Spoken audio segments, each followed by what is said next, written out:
国际消息要先带大家来关心的，就是奈及利亚的尼日呢，最近的是咧做大水，目前是已经有151个人死亡，也阁有3000多人是有路无厝。这搜救的任务是继续咧进行当中。当地民众了水过，想要伫大水过后赶紧恢复生活。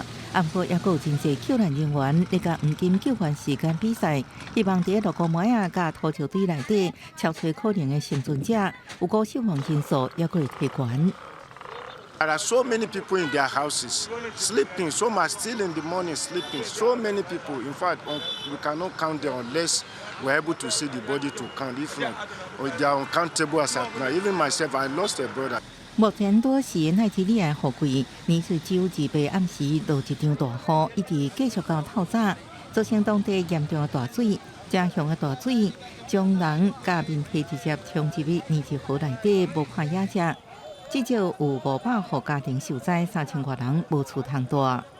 According to our records and the number of bodies so far, we have about 111. But now talking to the head of the district, he's telling me that they're estimating over 200.